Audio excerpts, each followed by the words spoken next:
Then the Pharisees and some of the scribes came together to him, having come from Jerusalem. Now when they saw some of his disciples eat bread with defiled, that is, with unwashed hands, they found fault.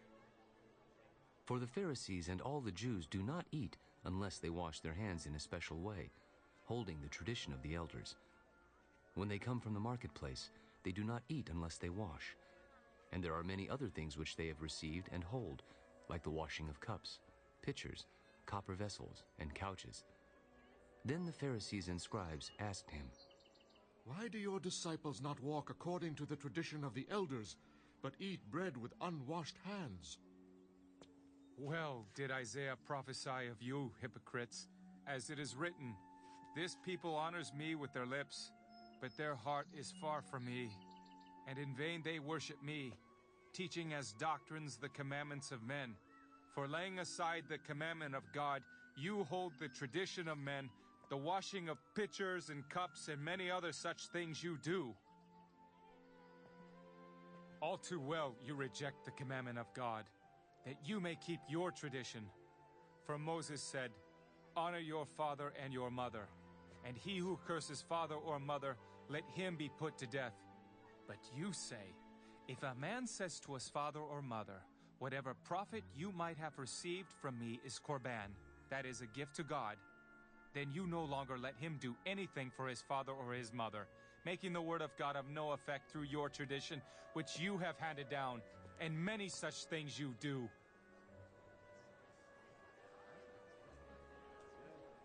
When he had called all the multitude to himself, he said to them,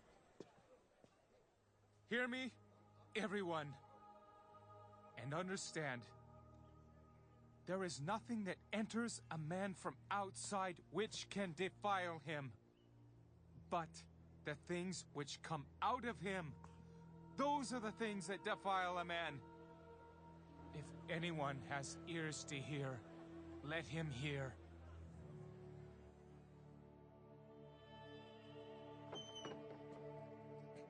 When he had entered a house away from the crowd, his disciples asked him concerning the parable.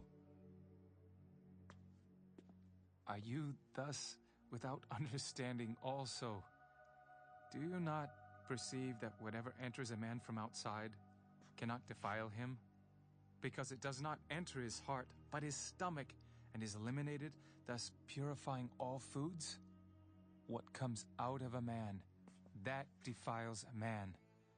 For from within, out of the heart of men, proceed evil thoughts, adulteries, fornications, murders, thefts, covetousness, wickedness, deceit, lewdness, an evil eye, blasphemy, pride, foolishness. All these evil things come from within and defile a man.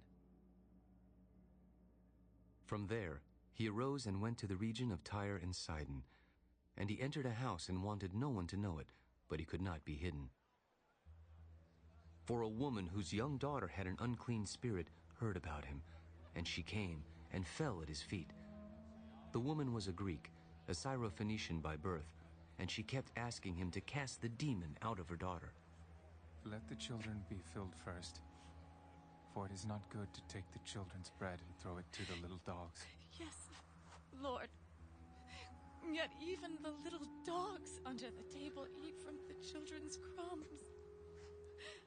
For this saying, go your way. The demon has gone out of your daughter. And when she had come to her house, she found the demon gone out, and her daughter lying on the bed.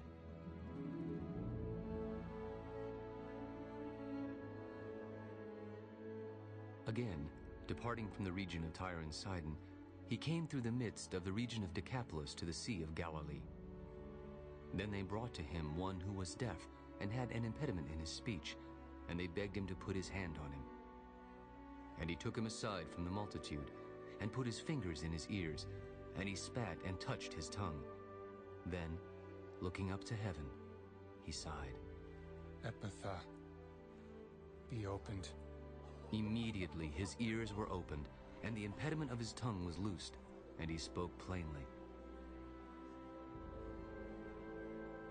Then he commanded them that they should tell no one. But the more he commanded them, the more widely they proclaimed it, and they were astonished beyond measure. He has done all things well. He makes both the deaf to hear and the mute to speak.